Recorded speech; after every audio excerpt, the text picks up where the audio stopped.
Olá, Mediciners, bem-vindos de volta a mais um episódio do Médico de Quê? Esse é o episódio número 47. Eu sou Ana Gandolfi. Eu sou Raquel Teixeira. Esse é o Médico de Quê? O seu podcast de carreiras médicas. E outras cositas más. E hoje a gente vai ter uma especialidade que é derivada da clínica, né? O pré-requisito da clínica médica, mas que foi muito pedido em todas as caixinhas de perguntas, em todos os contatos que a gente teve aí no Médico de Quê? E a gente tá aqui com o Guilherme Andriati. E ele é médico de quê, Raquel? O Guilherme é oncologista. Bem-vindo, Guilherme. Poxa, valeu, boa noite, obrigado. É um prazer estar aqui com o meu sexto ano, tão querida Ana e a Raquel, que, sei lá, foi minha chefe por 10 anos. Se bobear a chefe até hoje. Meu Deus, imagina. Bom, antes da gente começar a conversar com o Guilherme, a gente queria convidar vocês para se inscreverem no nosso canal no YouTube, deixa um like nesse vídeo, compartilha para ele chegar mais longe. E se você estiver vendo ou ouvindo pelo Spotify, deixa 5 estrelas no nosso canal, se inscreve e compartilha com os amigos nos grupos do WhatsApp. É isso, Guilherme, bom, a gente se conhece há bastante tempo, tanto eu quanto a Ana, mas conta aí pro pessoal de casa quem que é o Guilherme, de onde que você veio, nasceu aonde? Guilherme é de São Caetano, nasci em São Caetano e morei em Santo André bom tempo da minha vida, então um bom tempo da Escola Paulista, entrei na escola em 2008, formei em 2013, fiz clínica na escola, preceptor de clínica. Fui fazer oncologia na USP, virei um pouco a casaca, mas não muito. E agora, atualmente, desde 21, estou no Einstein, sou atual preceptor da residência de oncologia do Einstein. E é isso, vamos falar um pouquinho de oncologia, né? Vamos. E me conta uma coisa, antes da gente chegar na onco, da onde que apareceu a medicina? Você é uma coisa que você sempre quis? Você tem família de médicos? Não, ninguém é médico na minha família. Eu queria fazer engenharia até o 3º ano. Você vai ver que isso de eu querer fazer alguma coisa e de repente mudar isso vai aparecer outras vezes. Vai aparecer outras vezes. Então eu queria fazer engenharia, mas aí no 3º ano eu falei, não é, eu gosto de gente, eu gosto de pessoa, acho que eu prefiro fazer medicina. E aí fiz um ano de cursinho, no Etapa aqui na Ana Rosa, aqui do lado. E aí passei na escola, primeira coisa que eu vi que tinha basquete, Você sempre jogou basquete? Sempre joguei, jogava por Santo André. Legal. E aí, primeira coisa que eu vi, falei, não é possível, tem uma atlética, dá pra jogar. Eu comecei a jogar antes da matrícula. Ah, fui lá imagina. um mês antes pra Mas jogar. você era quase profissional? Você jogava no Jogava time federado, do Sandré? é. Federado, Jogava o Campeonato Paulista. Então, você Que precisa ver a chique. felicidade do povo lá na escola Eu quando chega alguém imagino. federado. Você não tem noção. Ligaram lá em casa Aí, e falaram pro meu pai, olha, o Guilherme tá aí porque a gente já sabe que ele joga basquete, ele pode vir treinar antes de vir a matrícula. Meu Deus. Então, desde então, eu fui muito bem recebido lá. Então, não tenho dúvida em falar que a escola é minha segunda casa. Por muito tempo foi a primeira, em termos de carga horária que eu passava lá. E a medicina foi e é ainda boa parte da minha atividade, né? Eu brinco que eu não teria feito outra coisa na minha vida. Hoje eu não tenho dúvida que foi a melhor decisão na minha vida. Fazer medicina, ser médico, antes de especialidade, qualquer coisa. E a clínica médica também apareceu de uma forma repentina. Eu ia fazer cirurgia até o 6º ano. Você ia fazer cirurgia geral? Todo o meu currículo é para cirurgia. Então, eu me lembrava, disso. Não, eu lembrava disso e eu fiquei com dúvida. Eu falei, cara, será que eu tô viajando? Ia, né? Tanto que quando eu fui entrar na sala de entrevista da clínica médica, ou foi o Aécio, ou foi outro colega que brincou, Gui, mas a sala de cirurgia é aqui do lado. Você não vai... A sua sala... Eu falei, não, tô prestando clínica. Mas como assim? Então, até o 6º ano eu ia fazer cirurgia. Mas quando eu rodei no PS da clínica médica, no 6º ano, eu mudei. Eu falei, não, cara, eu prefiro pensar um pouco mais, fazer um pouco menos. Eu também achava que minha habilidade manual, eu não acho que é muito boa. E para ser cirurgião tem que ser excelente, não pode ser boa. Então eu falei, bom, acho que a minha área é clínica médica. Mas nunca pensei em oncologia até aí.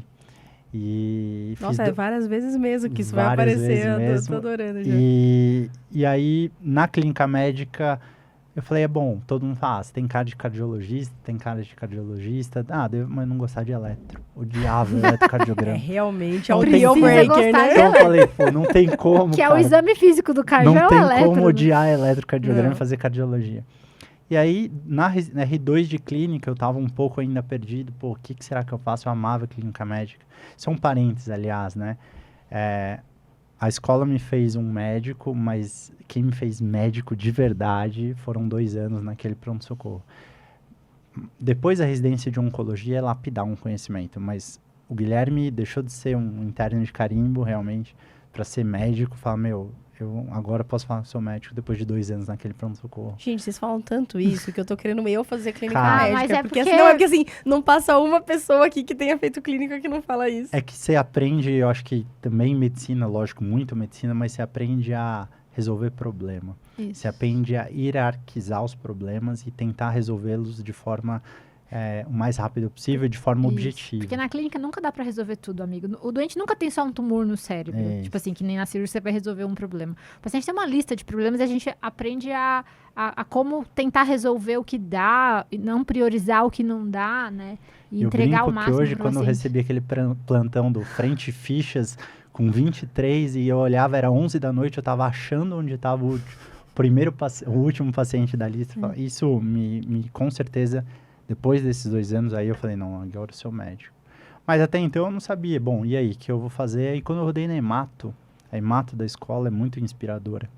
Eu percebi que eu gostava de paciente oncológico. Foi a primeira vez que eu realmente falei, cara, eu gosto de paciente oncológico. Espero que você conseguiu efetivamente verbalizar isso pra você E mesmo. aí que você vai entendendo um pouco mais da biologia molecular, da parte também de terapêutica, que é quase outra faculdade, né? E aí eu comecei a entender que eu gostava do paciente oncológico. Daí você descobriu que as aulas de biomol tinham uma razão Nossa, de ser. e, aliás, eu odiava. Aliás, isso é uma coisa, viu? Eu sempre odiei biomol. Segundo ano foi uma tortura. Mas quando você vê uma aplicação clínica, isso muda totalmente a visão que você tem, né? Que é até uma crítica que eu costumo fazer, que eu falo isso. Eu falo, gente, se vocês, né, se ele fosse passado isso pro aluno, que Com certeza. dessa aplicabilidade, eu não falo nem para explicar a fundo, mas falar só, isso aqui é a aplicabilidade de boa parte dos quimioterápicos, você não ia ter prestado atenção de forma diferente? Eu ia, com certeza. Com eu até me arrependo um pouco, porque tem horas que eu falo que eu tenho que reestudar essas coisas e falo, gente, por que eu não prestei atenção melhor, né? Exatamente. Quando você vê, principalmente genética, dá exemplo de uma síndrome familiar, né? Todo mundo fala, Angelina Jolie, BRCA, aí você começa a ligar genes com procedimentos ou coisas que possam afetar. Mas até hemato, eu não sabia o que eu ia fazer, né? Então, Mas você estava em paz com não saber o que fazer ou você estava sofrendo? tava porque eu gostava de clínica médica. Então eu falava, cara, é outra coisa? Não é outra coisa, é clínica médica. E no pior dos casos você fala, eu vou trabalhar um tempo de clínico e vou Exatamente. decidir o que eu Depois faço eu de decido o que sub-área. eu faço. E aí eu fui ganhando gosto pela oncologia, pela oncohemato, eu flertei um tempo em fazer hemato, será que é hemato ou onco? E aí eu, sim, fui mais a fundo e aí eu me interessei realmente pela oncologia, que aí são 3 anos, e aí eu falo, quando eu entrei lá no ICESP, é outra faculdade, né? Parece que eu peguei 8 anos prévios e falei, meu, não serve pra nada. Eu não sabia ler o prontuário. Eu falei, cara, o que é isso? Não sei nada dessas siglas, o que é a história oncológica habitual. Então, quando a gente começa porque eu brincava, né? Até brinco com os residentes de clínica. A dose da furosemida, a gente até sabe, né? Alguém falou lá na farmacologia, em algum Beleza, momento. furosemida, diurético, beleza. Exato. Agora, Não, meu... até eu sei essa, gente, só pra constar. O Fox, Trasto e Pembrolizumab, isso. aí, meu, né? Eu não sabia ler o prontuário. Saber aí- ler o nome dessas drogas já é difícil, é um Isso que eu ia falar, trava-língua. você verbalizar alto isso aí já é complexo. Na residência tem uma matéria só de dicção de Você faz um estágio de... A oncológico. fono vai lá explicar pra Exato. vocês. Uma fono especializada. Então, a oncologia, uma parte é verdade, uma parte que me frustrava na clínica médica era a adesão. Eu ficava meio chateado comigo mesmo, enfim, quando eu prescrevia algo e você via que nitidamente o paciente não usava ou ele não queria usar um antihipertensivo, um antidiabético, uma outra medicação, que ele simplesmente... E, na verdade, o ponto dele não usar é que talvez ele não entendeu o porquê que ele tem que usar aquilo. Isso me frustrava um pouco. Falava, meu, tá vendo? Ninguém faz nada, difícil, né? Ou acho que a coisa mais difícil, e aqui você é a grande especialista, é mudar o estilo de vida das pessoas. Esse é um grande desafio. Eu brinco que o paciente oncológico, se eu ligar para minha paciente agora e falar, olha, todo dia você tem que dar uma cambalhota 3 da manhã, ela não vai me perguntar o porquê. Ela vai colocar o despertador, vai dar uma cambalhota 3 horas da manhã e não vai perguntar por quê. O comprometimento, né? Então, isso e a relação médico-paciente com o paciente oncológico é diferente, né? Isso é bom, isso é muito legal, era isso, acho que aí resgata o Guilherme que quis fazer a medicina, mas hoje em dia a gente tem que aprender a lidar com uma coisa que é um desafio, que é lidar com o WhatsApp. Eu diria que o meu maior desafio hoje em dia é lidar com o paciente no WhatsApp. O meu também.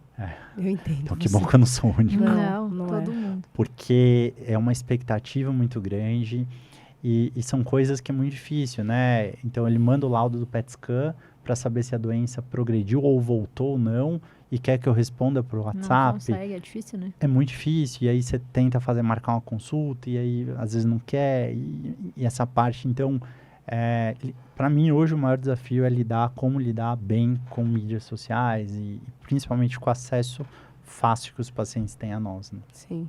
Você sabe que esses dias, eu vi muitos amigos médicos que não têm os 2 risquinhos azuis quando a pessoa responde a mensagem. Eu tirei também. Então, pois é, eu sou uma pessoa meio resistente, eu sou meio de cabeça dura. Eu falei, gente, o dia que eu tirar, significa que eu, assim, não, significa que eu realmente, de certa forma, ele me venceu, sabe?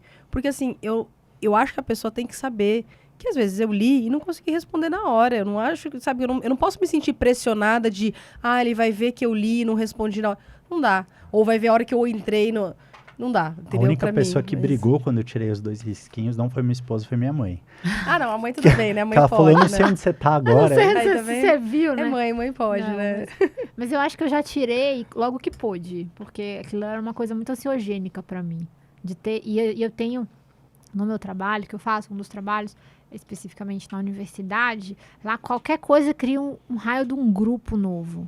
Então, assim, eu já silenciei todos, já arquivei todos. Não, mas os grupos pra mim também são silenciados.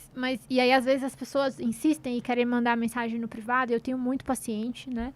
E eu dou meu celular pra todo mundo também. Mas eu explico, na hora que eu dou o telefone, eu falo, telefone, se você tiver uma urgência, você pode me ligar. Onde eu estiver em Fortaleza, em qualquer lugar do país, eu vou te atender. Porque se for uma urgência, você pode me ligar. Mas você vai me mandar mensagem? Eu tenho um emprego na universidade, à tarde eu estou no laboratório, eu atendo o paciente durante o dia ou à noite, em alguns casos. Então, eu falei assim, pode ser que eu não te responda, nem naquele dia. Mas eu vou te responder porque eu faço isso, vou te responder todo mundo. E às vezes eu leio, respondi mentalmente e não respondi. Eu falei, se eu não responder também, manda uma mensagem. Doutora Raquel, você viu minha mensagem acima? Porque é isso, né? É difícil mesmo, é uma coisa que a gente precisa criar essa expectativa. E no paciente oncológico, eu entendo que é ainda mais potencializado, porque são pacientes que realmente estão muito sofrimento, né? Exatamente. Né, acho que é um desafio lidar com essa expectativa. Isso. Então, hoje não é incomum colegas que preferem não ter o paciente particular. Sim. Não é incomum, eu conheço vários também. Que falam assim, não, é a minha paz, né? Do meu tempo livre, de eu desligar meu celular e, não vai ter... Que trabalham, que o paciente é do serviço e tá tudo certo. Sim. Eu acho que o segredo é você entender quem você quer ser, né? Sim. Esse é o segredo. Assim como a oncologia, isso é uma coisa muito importante, é uma área que lida com tecnologia. Então, a meu ver, é desafiador ser oncologista sem recursos, né? Você tem que aprender a lidar muito com a frustração de, poxa, eu quero exame, não tem. Eu quero remédio, não tem. Não tem. Aonde eu quero trabalhar? Acho que talvez a pergunta decidiu que quer fazer oncologia, está pensando? Aonde você pensa em trabalhar? Porque isso vai ser muito desafiador. Além do que, são perfis de oncologia diferentes. A oncologia que se faz, por exemplo, no interior, muitas vezes São Paulo ou Brasil afora, é um oncologista geral. Ele sabe muito bem 80%, 90% das doenças, mas ele não sabe super, hiper a fundo Hoje em dia, em São Paulo, é muito difícil você fazer todas as áreas. Oncologistas, em geral, fazem 1 a 2 tumores, né? Então, isso tudo é a mesma coisa, né? Eu quero ser um oncologista geral? Legal. Em São Paulo, um grande centro... Você não vai conseguir ser. Você não vai conseguir ser. Não, eu não quero ser um oncologista geral, eu quero ser ultra especialista. Então, talvez você tenha que ficar num grande centro, alguma capital. Isso é uma dica super importante mesmo, né? Para quem quiser fazer oncologia e às vezes até pensar que serviço que você vai fazer, até para ter uma facilidade de repente, ir para o interior, por exemplo, né? Porque tem isso também, né? Então, alguns serviços dos Estados Unidos, né, assim, né, mas nem oncologia torácica, oncologia torácica, pulmão com EGFR mutado, porque o ALK é o outro, porque o MET, cada um estuda uma mutação do pulmão, porque já não dá para estudar todos. Sim. Então, acho que isso é uma visão interessante da especialidade, né? É claro, é uma especialidade fundamentalmente ambulatorial. A gente, principalmente se forma da residência, faz bastante visita em internado, mas é uma especialidade fundamentalmente ambulatorial. Existe também plantões em clínicas de quimioterapia para intercorrências, tá? Isso, alguns serviços têm, outros não, mas é interessante. As reações não são tão frequentes assim quanto a gente acha aos quimioterápicos, mas existe também, por exemplo, alguns serviços que tem o plantonista que fica ali para intercorrências em relação à quimioterapia, tá? É uma área desafiadora, eu diria que tecnicamente, realmente, foi quase pegar o que eu já tinha visto e falar, esquece tudo, porque você vai começar meio do zero. Mas uma coisa interessante é que isso me fez também fazer oncologia, que lidava com todos os órgãos do corpo. Então, de manhã eu vi um glioblastoma, à tarde um melanoma, lógico, isso na sua formação. À noite eu vou ver uma próstata, um tumor de mama e ok, você vai conseguir lidar com todas as áreas do corpo humano para provavelmente nichar uma, duas que você goste mais, tá? O Gui, você parou um ano depois que você terminou clínica, né? Exato. Conta aí como é que foi esse ano. Foi um ano desafiador, né? Quando eu estava para prestar oncologia, era junho, julho, agosto, na Olimpíada do Rio, né? Um grande amigo meu, ele sofreu um acidente no Rio de Janeiro, a Ana lembra bem? Lembro bem. E aí, esse amigo, a gente transferiu lá do Souza Aguiar para a escola de UTI aérea. Eu lembro. Eu vim com ele no avião. Aliás, que atendimento que vocês, né, todo mundo da escola deu naquela ocasião. E isso me motivou a parar um ano a mais. A gente reuniu Aliás, o Iar já veio aqui também, né, da minha turma. Então, o Iar estava nesse time aí, uns 5 que eram mais amigos, e a gente decidiu um ano a mais para sedimentar um pouco o que é a vida, né? E eu ouvi de muita gente que isso, poxa, mais um ano, você vai parar, não faz sentido, é perder tempo. Se eu pudesse dar um conselho, foi a melhor decisão que eu tomei. Eu fui um residente mais maduro, eu tomei uma decisão mais madura, eu sabia o que eu queria nas minhas escolhas. Então, trabalhar um ano, parar um ano a mais, quando eu tive essa conversa com a minha mãe é psicanalista, e aí eu falei, mãe, eu quero parar um ano, e ela falou, filho, você tem certeza? Né? Eu falei, tenho certeza, é isso que eu quero. Qual a diferença de ser um oncologista com 32 ou 33? E realmente não faz nenhuma diferença, né? E aí, mas em termos de maturidade faz. Então a gente tirou um ano que eu trabalhei, mas deu para viajar um pouco com esse grupo de amigos e eu, assim, honestamente foi uma das melhores decisões que eu tomei. Então, para quem está em dúvida, não faz a menor diferença, né? E inclusive eu acho que eu fui um residente e hoje em dia um oncologista mais maduro. E eu vou te falar como quem pega os residentes. Eu sempre falo isso para eles. Eu também sempre tive essa super ansiedade de passar rápido e eu passei direto, né? Então, eu fui fazer neurocirurgia já direto da faculdade. Mas, cara, eu vejo os residentes, eles chegam muito mais maduros quando eles trabalharam um ano. Sim. E pra gente, ainda que é uma área super específica, ele vem com uma bagagem, às vezes até de clínica médica, que, cara, que eu não tenho. Por mais tempo que eu tenha de especialidade, eu não tenho. E olha que a Raquel sabe, eu gosto de clínica, eu gosto de quase tudo. Então, eu leio sobre outras coisas da medicina. Mas, às vezes, eles têm uma bagagem prática que eu não tive, justamente porque eu passei direto. Aliás, eu lembro que você falou em algum dos podcasts aqui que você rodava no internato sem nenhum preconceito com nenhuma área, né? Eu era assim também. Então, eu rodava falando, beleza, GO, nunca foi GO, acho que eu faria direito, mas não faria GO. Mas, cara, beleza, preciso saber fazer um parto minimamente, eu preciso saber atender um corrimento vaginal, isso vai chegar para mim, né? O único médico da família, isso vai ter alguém que vai chegar, exatamente. Então, acho que, e assim, a oncologia muitas vezes a gente não tem na faculdade, a gente não tem no rodízio de clínica Mesmo médica. na residência de clínica é difícil de ter, né? O programa da escola, por exemplo, não tem oncologia, né? Exatamente. Então, Não diretamente. Tem o cuidados paliativos, que você vê muito paciente oncológico, mas não você passando no ambulatório, é difícil. E eu acho que os serviços menores, inclusive de clínica médica, devem ter menos tem ainda, também. né? exato. Então, às vezes, algumas pessoas falam, oncologia, lógico, a gente lida com a diversidade, com o paciente grave, muitas vezes não lida com a cura, na maioria das vezes. Mas isso também mudou razoavelmente. Eu sempre gosto de um dado, por exemplo, em 2010, a sobrevida de um melanoma metastático era de 5%, metastático. Hoje em dia, é de 50%. Então, É muito diferente. em 10 Nossa. anos, a gente fez vezes 10. Mudou muito, porque as terapêuticas mudaram muito. Mas ao mesmo tempo que as terapêuticas mudaram, uma prescrição dessa, o convênio onera o convênio 50, 60 mil por mês. Então, o acesso, hoje em dia a gente tem que lidar com a diversidade do acesso. O acesso tem que ser falado. Oncologia e acesso tem que andar junto. Não dá para falar de oncologia sem falar de acesso. Porque cada vez mais tem operadoras verticalizadas que, poxa, muitas vezes elas dão um bom arroz com feijão e é o justo, ok. Lógico, fase 2 de 30 pacientes, tudo bem, não está na bula, isso ok, eu acho que é discutível liberar. Mas alguns cenários a gente não consegue dar o básico. Sim. E eu acho que aí você falou dos planos verticalizados, eu vou... Tá 20, mas eu vou entrar na polêmica. Porque a gente só entra na polêmica depois dos 30 minutos, tá?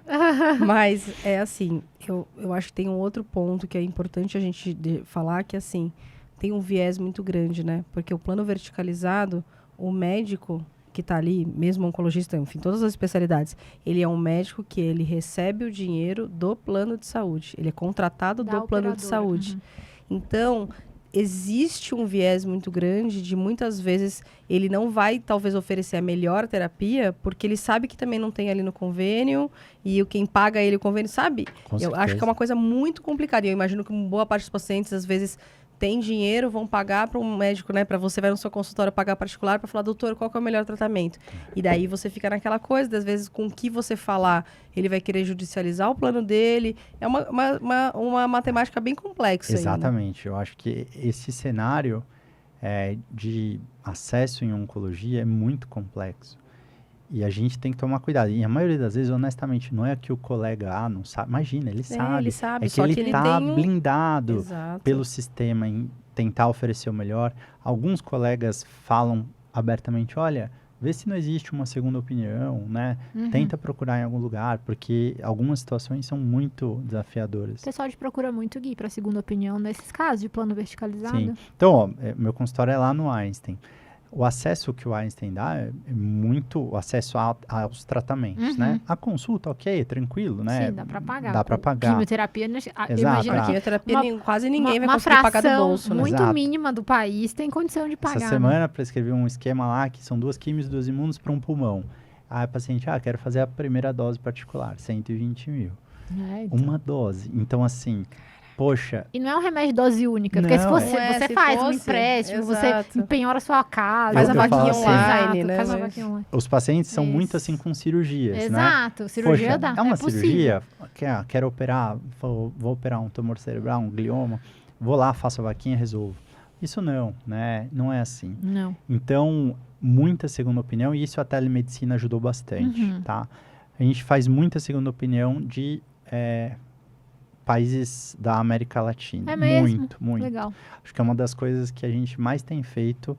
Bolívia, Argentina, Uruguai, Paraguai. Acho que Chile menos, mas principalmente América Latina, muito serviço de segunda opinião, tá? Isso é uma coisa legal. Acho que muita gente, e a gente, quem é mais novo, e até eu, quando eu era jovem, né? Fiz estágio nos Estados Unidos, quando você também fez, quando eu estava na residência. E a gente tem um olhar muito para a medicina privada americana, como o cutting edge da América inteira. E, na verdade, tanto os nossos grandes hospitais em São Paulo são referências mundiais. Tem gente que vem de outro continente para cá se tratar. A América Latina nem se fala, a nossa influência é muito grande, né? E a nossa medicina, a forma humanizada como a gente faz medicina é muito diferente da forma americana. Acho que isso é uma coisa importante para falar. Recentemente teve uma paciente que trata boliviana, que estava tratando no MD Anderson, então, teoricamente, o melhor O melhor centro centro, de né? oncologia do mundo, e ela falou, não quero, porque lá, é assim, é bem mais, é distante, né? É frio, é. A gente é latino, então é natural, você está se preocupando, talvez na primeira consulta, você não vai ser tão objetivo, você não vai falar, olha, então, a sua sobrevida global mediana é o que manda o figurino, né? Sim. Então, ó, o seu tratamento é paliativo, incurável, sua sobrevida global mediana é de tantos meses, você assina aqui para mim, por favor. Então, não é assim, né? Aqui a gente não vou falar isso, não, vamos com Não. calma, vamos Deixa eu entender criar um quem é. vínculo primeiro. Você abraça paciente, Exato. mulher, que eu te conheço. Nos Estados Unidos isso não existe. Isso não existe nos Estados Unidos, né? Exatamente. É impensável. Então, e ela tá médico. tratando com a Isso. gente agora, Que porque legal. ela falou, não, mas o remédio é o mesmo. Mas aqui, poxa, eu tenho liberdade de perguntar as coisas. Né? E tem uma área que você faz mais hoje? Isso. Hoje, a minha tendência é fazer mais pulmão e mama, né? Tá. Então, como eu falei, em geral, a gente tenta nichar 2 tumores. Então, lá no Einstein, a gente tem um time grande. É isso que eu ia te perguntar, é um grupo, você trabalha em grupo. Só para o pessoal aí que estiver pensando em fazer onco, normalmente se trabalha em grupo, isso né? é importante, né? É muito difícil. Então, formei um oncologista, eu falo, compara com o geriatra. O geriatra precisa de um papel, uma caneta e ele resolve. É o Uma endócrino. maca. Vou lá, abre a porta, com a sala e é isso. Né? Exatamente. É mais tranquilo. O oncologista não vai abrir um consultório, uma clínica. Foi-se o tempo das clínicas, né? Acho que hoje em dia a gente vê cada vez menos clínicas e isso tem centralizado nos hospitais, como tem Mas que ser. no interior acho que ainda tem Ainda um pouco, tem. né? Em Fortaleza ainda tem também clínica, mas mesmo lá, especialmente lá, porque tem muito plano verticalizado, tá todo, assim, tá reduzindo o que tinha. Os poucos que ainda tem são os mais antigos, aqueles nossos professores da faculdade que abriram as clínicas e ainda tem algum Mas é que para vocês também é importante ter o respaldo Isso, do e é hospital, importante ter né? um hospital, porque é a referência, né? É uma tendência em não ter mais clínicas, mas ainda tem interior de São Paulo. Mas em São Paulo diminuiu bastante. Porque qual que é a ideia? Como que é a rotina? Quando o paciente vem para uma infusão, ele coleta um exame de sangue 1 hora antes, passa comigo na consulta, vê se está tudo bem para infusão. Aí ele passa com a Nutri, com a psico, com a odonto, com a enfermeira navegadora, que tem um papel fundamental de linkar isso, para ele ir para infusão. Ou seja, num dia só, quando não passa com o cirurgião junto, para linkar isso, é difícil você ter isso numa clínica. A jornada inteira fica num lugar só. Eu dou um Essa é a exemplo, tendência. talvez um dos tratamentos mais multidisciplinares que tem é o tratamento do câncer de cabeça e pescoço, que a gente faz quimio-radioterapia. Esse paciente, ao 0 minuto, ele precisa da psicóloga, da fono, da fisioterapia, porque senão ele não vai engolir bem, ele vai broncoaspirar, ele vai perder muita massa muscular. Então, por isso, hoje em dia, cada vez menos clínicas e cada vez mais hospitais, acho, tá? Para oncologia. Muito bom. E normalmente daí vocês dividem em um grupo e daí cada um faz, sei lá, dois tipos de tumores mais... Acho que esse vamos dizer, é o mundo ideal. A gente está caminhando para isso. Então, por exemplo, o Einstein tá criando um Cancer Center para abrir em 2027. Vai ser ali na Marginal, Parque Global ali. E lá, a ideia é que seja um Cancer Center ainda mais nichado, ou seja, que cada um atue mais ainda na sua área, acho que. Porque, poxa, é muito difícil se atualizar em tudo. É difícil. Mas hoje em dia, fundamentalmente, me formei oncologista, e aí? Por exemplo, em São Paulo você vai ser assistente em um grupo, ou seja, algum dos grupos dos hospitais, de equipes, vai te chamar para passar visita, para ver como você trabalha, e aí você vai tentando encaminhar até você ter o seu paciente, até você conseguir um espaço num consultório para atender. Então, eu diria que isso é diferente também de ser oncologista talvez direto em São Paulo, uma grande capital, ou mais uma cidade mais periférica. Na mais periférica, normalmente você consegue ser você mais cedo. Então, o seu nome no seu consultório, muitos colegas meus do ICESP formaram e já, amanhã você já atende aqui meu consultório em São Paulo. Opa. Mas é engraçado 4 que, anos. apesar de ser uma especialidade clínica, lembra muito o esquema da cirurgia. Porque na cirurgia é assim, né? A não ser que você vá para o interior, que daí você realmente termina a neurocirurgia, você é neurocirurgião lá, porque você abre uma porta e só tem você na cidade, ou sei lá, né? Na cirurgia é isso, você entra numa grande equipe, você fica, mesmo que seja uma equipe menor, mas você entra como a pessoa que vai passar as visitas no sábado, no R1 da vida. carnaval, exato. R1 Mas é da vida engraçado, real. né? Porque é uma especialidade clínica, mas que tem esse perfil é muito mais cirúrgico, né?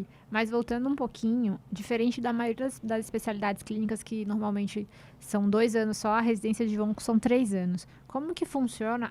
É claro que cada especialidade ou residência vai ter uma especificidade, mas como que é mais ou menos construída a grade de um programa de oncologia? Em geral, antes, isso mudou um pouco, a sociedade brasileira mudou e mudou para melhor. Mas eu ainda peguei essa parte. O meu primeiro ano foi 1 ano de enfermaria horizontal. Uau. Então, foi um ano muito puxado lá no ICESP. Eu via de dia de semana 15 pacientes, de final de semana 25 internados. E, assim, 25 oncológicos internados. Sim, não é paciente que internou por uma ITU, né? Isso, então era bem puxado, mas isso mudou um pouco a grade. Então, diluiu essa enfermaria ao longo dos 3 anos. Tá. Mas, em geral, a ideia é que você vai rodando por órgãos e sistemas, né? Então, tô rodando na mama, na gineco, no trato gastrointestinal, no pulmão, né, no tórax, na cabeça e pescoço, e aí você vai rodando nas áreas. Em geral, cada área tem um chefe, um professor que faz mais aquela área, nas residências, né? Então, na escola, a doutora Nora, por exemplo, faz TGI, e, aliás, muito bem. Então, isso é interessante, você vai rodando. Outra coisa que eu resgatei, porque eu tinha perdido isso na clínica, tá? Anatomia. Imagina. Também é coisa de cirurgião, só pra constar, que fique verdade, claro. E eu não uso estetoscópio, é só PET scan também. Mas o cirurgião, O pronto. seu exame físico é o PET Não, scan. se não tem PET scan, fica difícil. Não Então, conversa, não e a dá especialidade com O, né? Então, E a especialidade com A, é verdade, é com O, pô, arrasou. Então é uma especialidade desafiadora nesse sentido, né? De precisar de recurso, a gente lida com adversidades o tempo todo. Mas você falou o negócio da anatomia, você acha que vocês acabam resgatando a anatomia também para poder conversar com o cirurgião? Não é uma pergunta séria, Também, não é? também. Hoje mesmo a gente... isso é legal, né? Então, os grandes serviços têm tumor board. Então, é fundamental. Hoje em dia eu vejo que, assim, a discussão em tumor board pode ser um caso escarrado, que todo mundo já sabe a conduta é de menos, mas você vai ouvir o patologista comentar algo. Conta pros meninos o que é um tumor board, que quem tá ouvindo em Então, casa por exemplo, talvez não saiba. Lá no Einstein, como a gente faz cada dia da semana, na hora do almoço, tem uma discussão com o cirurgião, o patologista, radiologista. Então, isso é importante, o radiologista esteja acostumado a ver aquilo, daquele setor. Então, segunda hoje, por exemplo, foi o tumor board de pulmão.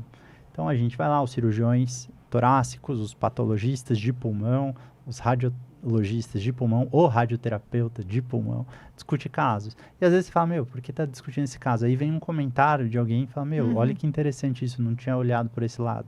Então, mesmo casos ultra batidos, entre aspas, acrescentam muito. Então, discussão em tumor board eu acho que é fundamental. E nessas discussões, né, você vê lá o radiologista com o cirurgião falando, não, e aí, a artéria intolobar e o globo médio, e, não, peraí, eu tenho... Vou pegar o sobota na minha casa. Preciso. Então, oncologia, isso, a gente, na medicina interna, né... A gente não olha pra isso. Sódio, potássio, aí, é isso aí, né? Então, você resgata um pouco, né? Imagina, neuro-oncologia... Quando a gente fala onde é o tumor, né? Qual a localização? A área é eloquente, não é eloquente? Será que isso pode dar crise? É muito cortical? Não é tão cortical assim? Então, o quanto isso é importante para eu definir o tratamento? Não, se eu fizer radioterapia ali, cara, e der um edema no tronco, no tálamo, já era, não posso. Tudo bem, é uma área periférica. Então, resgatar a anatomia foi muito, assim, eu não esperava que seria tanto, tá? Hoje em dia, uma coisa interessante, por exemplo, tumores do cólon à direita são totalmente diferentes dos tumores do cólon à esquerda, biologicamente falando. Então, a gente começou a aprender que, cara, até lateralidade importa, né? E aí é um parênteses do que a biologia molecular tem evoluído. Sim, né? sem dúvida. Então, e o quanto isso tem mudado o tratamento oncológico, né? E prevenido. Eu acho que não só o tratamento, mas a gente consegue, vamos dizer, avaliar as pessoas, né, a probabilidade pré-teste, pré-câncer, né? Outro dia eu estava conversando numa roda de amigos, aí um colega meu de ascendência judaica, mas na verdade é o pai de um colega, aí falando, e a gente sabe que na ascendência judaica tem uma prevalência, por exemplo, de BRCA muito mais elevada. E aí, não, porque a minha mãe teve câncer de mama, meu tio teve próstata, eu falei, mas você já fez o teste? Então, talvez essa seja a grande vantagem da oncologia atual. Total. Eu consegui rastrear, ou pelo menos orientar uma família antes dela ter câncer. Que legal. E isso era uma coisa que era impensável, talvez 15 anos atrás, quando eu formei, né? Eu lembro que a gente estudou na faculdade, BRCA1, BRCA2, nas síndromes, né, neoplásicas, mas era uma coisa quase que anedótica, a gente não tinha isso comercialmente, era só em estudo, era muito difícil nos grandes centros. Hoje todos os grandes laboratórios oferecem, mesmo para você, mesmo que o plano de saúde não cubra, né, você não tem cobertura na operadora, é acessível minimamente para você fazer, porque é uma coisa que você não vai ficar refazendo, né? Não é um tratamento, mas muda muito, porque é o mesmo tumor, mas não é o mesmo tumor. São tumores absolutamente diferentes, Exato. na mesma característica patológica, você olhando só a carinha dele no E microscópio. aí né? criou vamos dizer, talvez um nicho, que é a famosa oncologia de precisão. Tudo bem que tudo que tem esses nomes mirabolantes, eu tenho que tomar cuidado, eu já tomo cuidado, porque o que eu já peguei de colegas meus, médicos, que fizeram testes genéticos, Sim. nada a ver, X, e né, falaram aquele- assim, Gui, fiz um teste nada a ver, que deu que eu posso ter câncer de intestino. Gente, isso aqui não raiz, tem validade nenhuma, não deveria ter sido pedido. Então, tudo bem ter essa panaceia. Mas o oncologista, a área oncologia, fundamentalmente é uma área assistencial. Mas tudo bem, muitas vezes trabalhar com assistência 10 períodos na sua semana de oncologia é puxado física e mentalmente. Sim, sem dúvida. Então, poxa, é difícil ver os colegas que falam, não, os 10 períodos da minha semana eu faço assistência. Então, aonde você pode trabalhar sem ser assistência? Ao contrário da hemato, que eu acho que até que o campo da hemato nisso é maior. Que o hemato tem banco de sangue, Eles tem trabalham muito em laboratório. laboratório. A oncologia não tem tanto A própria isso. patologia hematológica, eles fazem, né? A parte de histometria e de análise de biópsia. Mas, atualmente, essa parte de genômica tem crescido bastante. Então, Sim. alguns colegas já reservam alguns períodos da agenda para testes genômicos. Eu dividiria em 2 tipos, grosseiramente. O somático, que é o do tumor, e o germinativo, que é o hereditário. E aí, alguns vão mais para oncogenética hereditária, síndrome familiar e essa parte. E outro é o estudo do tumor do paciente. Poxa, o que eu tenho? E talvez o que a gente tenha de mais novo e interessante nessa área é a biópsia líquida, que isso vai... já é realidade. A gente consegue... É a nova... Não, é verdade. É assim, realmente tem a tendência de ser um breakthrough. A gente consegue, assim. por exame de sangue, ver o DNA circulante do tumor. Uau.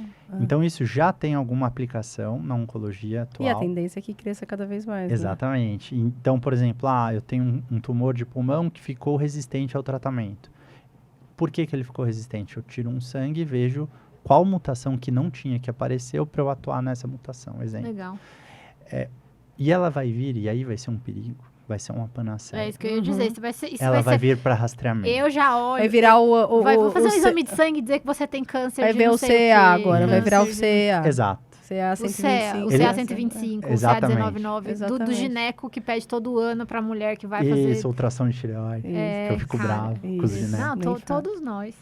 Mas assim, nossa, é isso que eu pensei. Na hora que você falou, eu falei, ai, gente, que perigo isso se cair na mão de pessoas mais desavisadas. Mas isso vai ser um desafio. Já nos Estados Unidos tem umas 30 empresas que fazem isso. E aí, só que assim, aí eles querem, lógico, muita coisa comercial, então quer ampliar a indicação. Claro. Imagina assim, fiz um teste que fala que eu vou ter câncer de pâncreas. Aí você faz uma imagem do pâncreas, não tem nada. Não tem e aí, nada. o que você vai faz? fazer o quê? E agora? Tira o pâncreas? É aquela velha história, né? Isso aí tem um impacto psicológico que as pessoas não têm. medem. E o impacto no sistema de saúde, imagina. Você chegou lá, mas eu tenho um câncer no pâncreas, eu quero tirar meu pâncreas, eu quero fazer quimioterapia preventiva para o meu câncer de pâncreas, você imagina, entendeu? Então, o impacto... Isso vai chegar, eu acho, na nossa né? prática, uns 5 anos. Mas para algumas situações já é. Já né? tem, né? Já é. E me fala uma coisa, lá no ICESP vocês passam na neuroonco também? Que você falou da neuroonco. Isso é interessante. A formação... Que não é em todo lugar, né? A formação no Brasil, de quem faz neuro-oncologia no Brasil, pode ser ou neurologista. Aliás, eu trabalho com a doutora Suzana. Ai, que legal. Aliás, um beijo, doutora Suzana. Minha ídola máxima, assim, uma pessoa maravilhosa. Ela é maravilhosa. E lá na escola, inclusive eu rodei com ela no 5º ano, foi um dos motivos de eu também escolher onco, porque o jeito que ela lida com os pacientes é algo impressionante. Mas aqui, sim, em geral, na residência de oncologia clínica, a gente vê neuroonco, e alguns neurologistas fazem neuroonco. Aqui no Brasil é uma área que, vamos dizer, as duas especialidades fazem. Isso é diferente. Meus colegas formaram no MD Anderson, lá eles não veem neuro-oncologia. Quem faz é o neurologista. Bom, Entendi. então nos Estados Unidos a formação é diferente. assim como lá um coemata junto, né? Um fellow junto. É que tem umas particularidades, né? Porque, assim, normalmente a gente opera o tumor cerebral e daí o neuro-oncologista que trata. Uhum. Então, todo o manejo, por exemplo, de crise convulsiva, Tá, é ele que compõe. vai fazer. Então, normalmente, os neurologistas têm mais gosto, digamos, por fazer isso, entendeu? Porque Sim. para eles acaba sendo... Mas é uma área que pode entrar... Tanto é que a gente vê hoje, a maioria dos neuro-oncologistas são neurologistas de formação. Sim, Mas sim. é uma área que tem acesso pelas duas frentes. Exato. Então, lá no ICESP, quem chefiava era o Dr. Olavo, que é o chefe do Sírio. Ele tem formação de oncologista, mas, por exemplo, na escola e agora lá no Einstein, a nossa referência é a doutora Suzana, que é neurologista de formação, né? Eu atendo junto com ela, por isso que... Então, normalmente a gente atende em parceria, né? Porque ela, com certeza, tem muito mais mão que eu, saber se eu vou usar o Vimpat, que é para qual anticonvulsivo, a dose de corticoide, e talvez a gente tenha um pouco mais mão de químio, principalmente químio venosa. Sim, sim. Opa, aí eu vou fazer uma químio venosa. Não é a rotina no sistema nervoso, mas é uma área que aí tem uma intersecção. Gui, e você tá só na assistência, Gui, ou você tem alguma outra atuação fora a assistência? Atualmente a grande maioria é assistência, mas eu tenho ensino, né? Eu sempre gostei disso. Eu fico sexta-tarde, eu brinco, pô, sexta-tarde, toda sexta-tarde. É de quem Gostar, gosta, é de quem gosta de ensinar. Já há 3 ou 4 anos no SUS do Einstein, que é o Vila Que Santa legal. Catarina, com os residentes que estão se formando agora. Que aliás. sorte O do Vila SUS. Santa Catarina é onde o IAR tá, não é? É. Ah, Isso. então pronto. Então, tá às vezes eu tomo um café com ele, porque Aí. ele sexta-tarde. É que ele escolheu o X certo, então sexta, meio-dia, ele já foi embora. Eu vou só explicar para quem está ouvindo. Vila Santa Catarina é um hospital que é gerenciado pelo Einstein, né? Mas atende pacientes do SUS. É um hospital do SUS vinculado à fundação. E o Vila, ele quase está virando basicamente um hospital oncológico, Isso. né? Então, é muito organizado lá. Então, é aquele SUS, tipo ICESP também, que funciona absurdamente. Então, muito pela tecnologia, dados e navegação que, por exemplo, o Luiz tem feito, a gente conseguiu controlar muito. Tem, por exemplo, um estudo interessante, que eu sempre falo para os residentes, a gente viu que uma intervenção na oncologia do Vila fez os pacientes viverem aqui ou aqui a sobrevida absurdamente. Eu sempre pergunto, que intervenção foi essa que a gente fez? Aí os residentes falam, uma droga nova, uma imuno nova. Não, esse dado é a distância que ele está do Vila, o raio dele. A cada quilômetro que ele está mais distante, a sobrevida global dele piora absurdamente. Mais do que qualquer droga que eu faça. Caraca. Então, eu tô lá com os residentes porque eu falo isso, toda vez que eu pego meu carro, sexta meio dia, não acredito que não tô indo pra lá. Quando eu volto, eu falo, putz, foi Ainda o bem melhor que eu momento fiz. da minha semana. É. Então, é sempre isso. Então, o ensino pra mim é algo incrível. E o IAR, para quem está ouvindo a gente, ele esteve aqui, conversou com a gente sobre medicina e tecnologia, né? Ele é um cara brilhante. A gente deixa o card aí para vocês conferirem o episódio. Muito legal. Eu acho que quem foi mordido por esse bichinho aí de gostar, é porque deve ser patológico, vai. Vamos combinar com que deve ser certeza. patológico, né? Assim, a gente gosta e tal, mas deve ser patológico esse gosto, né? Por ensino. Mas não tem muito jeito, assim, de ficar longe, né? Não consigo, assim. E parece que o residente, ele quando você vê aquele brilho no olhar, quando você vê ele legal, né? com aquelas dúvidas genuínas, isso aí eu falo, toda vez sexta, 5 da tarde, voltando, puta, foi o melhor momento. Chego em casa, foi o melhor momento da minha semana. Não é incomum eu falar isso. E acho que é uma coisa importante, é uma missão, e acho que eu lido como uma missão muito nobre, porque você é um espelho, né, Guilherme? Você é um excelente profissional, que tem a sua carreira já consolidada, mas o fato de você ajudar outra pessoa a construir a carreira dele, a gente aprende muito mais, às vezes, do que ensina para eles, né? A gente, muita coisa vai ter que dizer, não sei, vamos pensar e estudar, mas essa troca, ela é muito boa para quem está ensinando também, especialmente para quem está aprendendo, que vai conseguir se espelhar na vida das redes sociais hoje em dia, isso é super importante. Se espelhar num profissional, né? E real, né? E no profissional real, da vida real, da vida real. Tem que estar ali na vida real. E assim, isso eu falo, a escola me ensinou muito isso, né? Muitos da minha turma têm esse viés acadêmico. Então, acho que veio aqui também o Diego Adão. Ele é um cara que também sempre me ensinou muito. É outro altamente patológico. Doido, né? Exato. Doido. Não tem explicação, deve ter CID mesmo. E quantas discussões com a Raquel. E assim, a gente sabe que não é a recompensa financeira, é o prazer. Quantos sábados, É. quantos plantões na emergência a gente fez junto e a Raquel me ensinou tanto. E é como você falou, assim, a saudade que eu tenho daquela época, porque era a atividade que mais me consumia fisicamente, porque um plantão, muito tempo eu fiz plantão 24 horas no sábado, de clínica médica, não é nem um pouco trivial, mas era a atividade que eu mais gostava, é muito legal. Era muito bom ver as turmas dos residentes entrando, o quanto as pessoas estão perdidas, né? E coitados, né? Aquele olhar de desespero do plantão, de pegar um monte de paciente que você não sabe o que fazer. E quando se forma, então assim, é gigante, é muito legal. Essa é a atividade de ensino que eu faço, porque eu gosto tanto, porque é um ambulatório de continuidades, né? Então é o ano inteiro, os mesmos 4 residentes, que eu pego em março e devolvo no fim de fevereiro.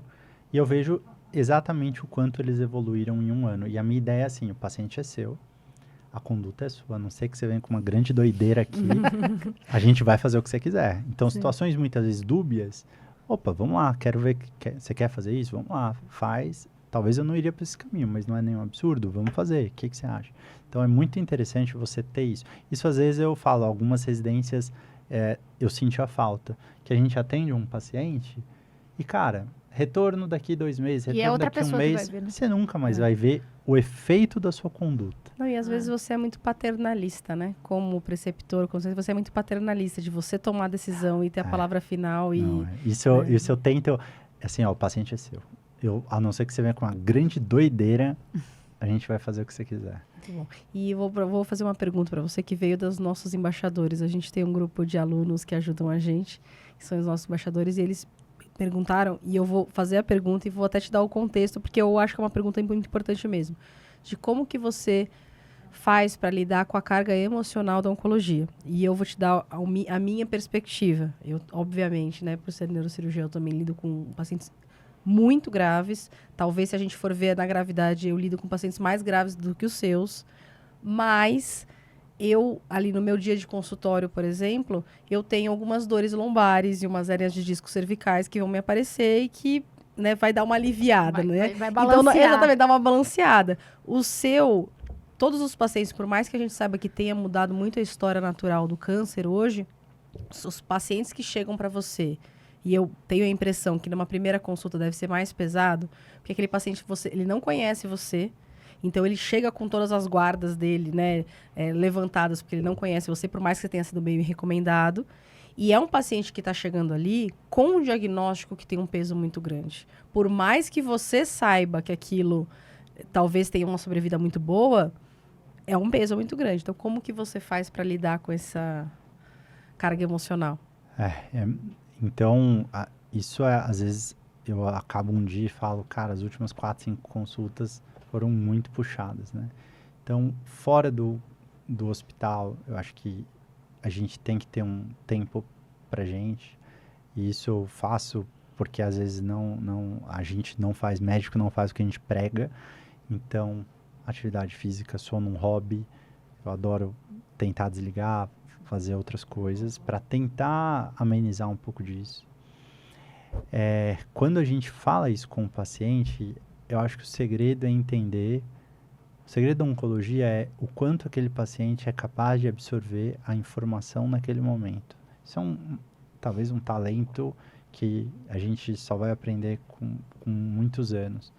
Então, eu brinco que muitas vezes é o homem de exatas, tem aquele estereótipo. Na primeira consulta ele fala, quanto tempo de vida eu tenho? Então, essa pergunta, quando eu ouço, ela é muito difícil. Quando aparece um professor de matemática, normalmente eles fazem essa pergunta. Um engenheiro e fala, me mostra a curva. Né? E aí você tem que saber o quanto essa informação... Lógico que ao mesmo tempo falar a verdade sem tirar a esperança. Falar a verdade sem tirar a esperança. Isso é muito difícil. Tá? Muito difícil. Isso é muito difícil. Então, a figura da esperança, alguns colegas falam que é uma mulher bonita, assim, né? Olhando o horizonte com uma âncora na mão, que é justamente para se prender à realidade. Então, a esperança, você tem que esperar o melhor, mas ao mesmo tempo com algo que te prenda à realidade. Então, é isso que eu tento fazer na consulta, né? Ao mesmo tempo que a gente não sabe tudo. Então, a sobrevida mediana de um glioblastoma é 15 meses. Eu já vi glioblastoma com 10 anos. Então, será que essa informação, 15 meses, ou esse número, como ele deve ser dado, se ele deve ser Vai dado. ajudar mais ou vai E- destruir um pouquinho de esperança do paciente? Exatamente. E se para esse Qual que é o paciente que momento, viveu né? 10 anos, tudo bem, é exceção, Né? claro. Mas se ele tivesse sabido dessa informação, será que ele teria mudado a vida dele? Provavelmente sim, né?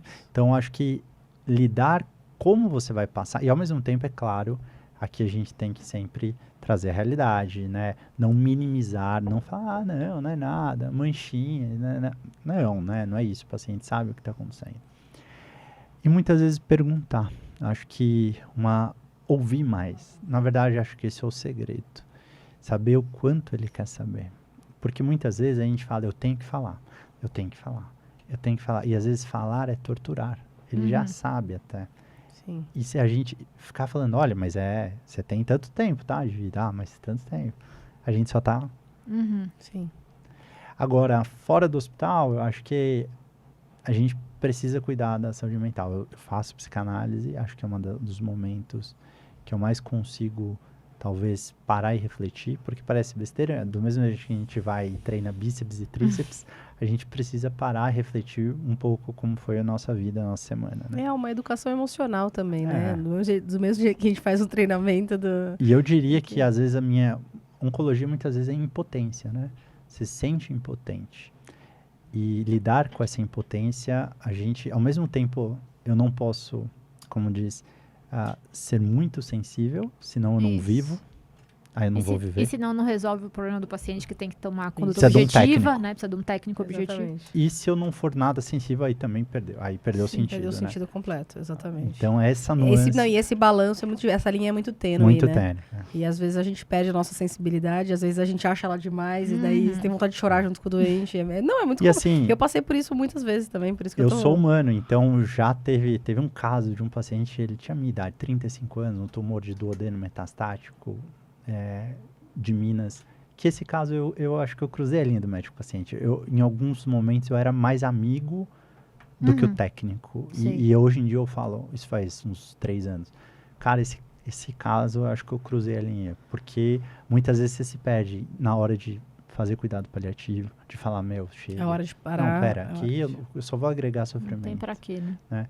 Então, essa linha, ela é difícil. Essa linha, ela é difícil. Façam terapia, toda vida aparece Exato, aqui eu também. recomendo. Toda vida isso aparece aqui nos nossos episódios. Isso é fundamental Mas mesmo. eu acho que o principal de nós médicos, né, a gente lida, medicina e onipotência talvez andem muito juntos pela nossa formação. Nós somos humanos, é normal. A gente vai falar, cruzei a linha, puxa, aqui viajei. O mais importante, eu acho que quando eu falo isso para os alunos residentes, o bom médico, para mim, ele tem uma qualidade essencial. Ele repensa todo dia se o que ele está fazendo é o certo para o paciente. Repensar. Ele precisa repensar. Nossa, vamos abordar essa frase por aqui, porque realmente foi muito bom.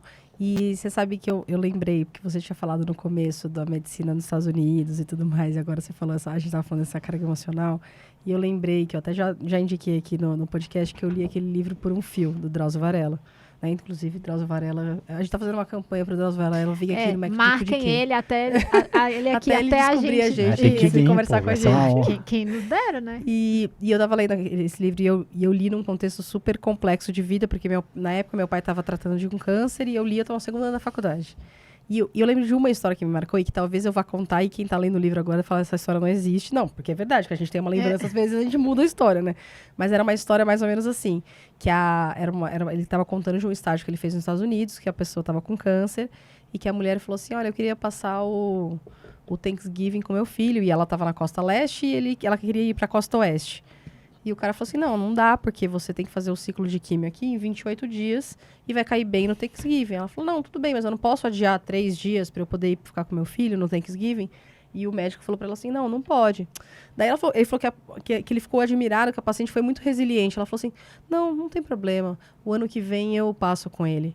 E que o médico respondeu para ela, você não vai viver até o ano que vem. Nossa. E daí eu falei, cara, eu lembro que eu vi ele e ele falou, não é possível que isso aconteça, né? Mas é isso que a gente tá falando. É o distanciamento, talvez até no sentido de talvez te proteger, mas num nível que beira o absurdo, né? Porque... É verdade. Não, isso vamos dizer, bem o estereótipo, talvez, do americano, né? Que tá preocupado se ele não vai ser processado no final do dia. Né? Se ele fez o checklist que ele precisava fazer daquela consulta. e próximo caso, o paciente é do serviço, não é meu, e segue o jogo. Então, realmente, lidar com essa esperança, isso é uma coisa que está melhorando, tá? Cuidados paliativos e oncologia andam muito juntos, né? Tem uma formação um pouco diferente. Alguns oncologistas, lá no ICE, a gente tem uma equipe de cuidados paliativos de oncologia, que a gente chama de cuidado de suporte, porque esse nome, paliativo, já carrega aquela coisa... Do fim da vida. Do fim da vida, que não tem nada a ver, né? Paliativo, pallium do latim é o cobertor, é acolher. Então, a gente lá adota o nome cuidado de suporte. Muitas vezes o paciente, doutor, legal, vou pro cuidado de suporte, ainda bem que não é o cuidado paliativo, né? Meu Deus. Porque eles falam... Eles ficam assustadíssimos se você mas é que mandar o pro nome, paliativo. infelizmente, tá desistindo, carrega né? essa semântica, né? Sim. E lá a gente tem tanto geriatras que fazem, Legal. um abraço para Poli, para Ju, e um oncologista que seguiu esse caminho de fazer mais suporte paliativo, que é o Bernardo, um grande amigo, aliás, lá a gente consegue fazer com uma certa tranquilidade. Eu acho que nós, mais novos, também, porque muito a gente sentia a resistência dos médicos mais antigos, que é tipo, não adianta, é mais uma linha, é mais uma químio. Então, tem até um indicador no Einstein que é legal, que é fazer qualquer tratamento oncológico nos últimos 30 dias, você não é bem visto, você é mal visto. Se algum paciente seu receber algum tratamento nos últimos 30 dias de vida dele, não era para ele estar recebendo tratamento, certo? O que aconteceu, né, para ele receber? Ou teve uma intercorrência, ou que ele foi uma mas morte... Mas não é para, assim... para que seja algo mal visto mesmo. É para ter suspendido em algum momento. Vamos parar e mudar o foco, não, né? vamos cuidar dos sintomas. Isso, não mudar vamos, o foco. O tratamento oncológico específico, ele é uma parte da oncologia, né? Ele não é... Aliás, a meu ver, cada vez a parte técnica importa, mas importa você entender quem está na sua frente. E a gente tem que ter a visão de que a gente não está ali para curar, né? A gente já discutiu até tantas vezes aqui, mas a gente não está. Essa visão do médico como alguém que deveria curar, a gente tem que tirar isso da gente. A gente não tá para curar. Vem da onipotência da medicina. Exatamente. Dessa coisa de, é quase um semideus Vem que desse tá delírio aqui. que a gente tem de onipotência, que na verdade não se concretiza, Exatamente. né? E aí é frustração, e aí a gente se cobra. Mas muitas vezes, teve agora recentemente um paciente que faleceu, de 33 anos, um tumor gástrico metastático, que a mensagem da esposa para mim foi: obrigado pelos tantos meses a mais que eu vivi, porque ele viveu com qualidade. Acabou. Legal. Né? Isso. Beleza. Exato. Acabou. Missão cumprida, né? É isso. Maravilha, né? Nossa, muito bom mesmo. A gente sabia que se a gente fosse fazer um episódio de oncologia, tinha que ser com você. Não, Então, muito imagina. obrigada por dividir esse momento com a gente, né, Ana? Não, com certeza, foi muito bom. A gente podia ficar aqui 3 horas conversando. Sim. Vocês têm a certeza que aqui tem uma pessoa que admira muito vocês. Primeiro, porque vocês são brilhantes. E segundo, porque vocês enfrentam na medicina, por serem mulheres, não tenho dúvida, muitas adversidades. Mais do que nós homens. Em muitos cenários. E hoje, talvez, eu veja mais do que eu vi antigamente. Tá? Então... É difícil. E eu queria que você deixasse só um recado final para os jovens médicos. Eu não vou nem pedir para quem queira fazer oncologia. Eu vou um pouco além, porque eu acho que cada vez mais, até pela sobrevida que a gente, graças a Deus, está conseguindo dar para os pacientes, cada vez mais todo médico vai entrar em contato com o paciente oncológico, né? Desde o dermatologista, do exemplo mais, né? Qualquer médico vai entrar em contato. Então, como esse médico pode abordar de uma maneira empática, mas sem... E eu vou até falar por que eu estou falando isso, que recentemente eu conversei com um colega que é neuro-oncologista, e eu falei, olha, eu, por exemplo, não falo para o paciente sobre maligno e benigno. Até porque, normalmente eu falo assim, na cabeça a gente não divide desse jeito. E daí eu explico a evolução do tumor dele, porque é outra coisa que ficou meio batida, esse negócio do maligno e do benigno. E na cabeça a gente sabe que tem outras peculiaridades. Então, como que ele pode ser empático, sendo que ele está frente a um paciente com um tumor que não é ele que vai tratar necessariamente, mas como ele pode ser empático sem falar bobagem, digamos assim. Acho que, em primeiro lugar, é ouvir, mais do que falar. Ouvir quem é o paciente que está na sua frente. Segundo lugar, não condenar um diagnóstico quando você vê uma imagem sem biópsia, ou até quando você vê uma biópsia. Porque talvez, né, você ali medicina, clínica médica, você não sabe o quanto isso mudou algum tratamento. Pode ser grave. Então, talvez o melhor jeito é falar assim, nossa, a gente tem um problema, nós vamos resolver esse problema. Vamos atrás de conhecer e resolver o seu problema. Algumas palavras mexem muito, e isso eu escuto muito no consultório. Quando chega já, e outro colega, às vezes atendeu que não é oncologista, ou já com quase uma sentença. Olha, você vai sofrer daqui para frente, nem é melhor nem fazer nada. Então, poxa, tentar tomar cuidado com as palavras, porque muitas vezes ele vai se lembrar muito mais de quem descobriu aquilo do que do resto. Sim, sem dúvida. Maravilhoso. Muito bom. Guilherme, você tá nas redes sociais profissionalmente, então Tô. deixa aí o seu arroba pro pessoal que tá te assistindo. Tá, é @drguilherme.andriati. Andriati com dois T's. Isso, Andriati, 2 T's e E. E foi um prazer muito grande. O prazer foi nosso. Raquel, onde as pessoas te acham? Eu tô no @endocrinofeelings e você, Ana? Eu tô no doutora Ana Gandolfi. O Médico de Quê tá no @médico de Quê, para dúvidas, elogios, críticas ou sugestões. E se vocês gostarem, indiquem para os amigos. Se vocês não gostarem, indiquem para os inimigos. E até a próxima. Valeu.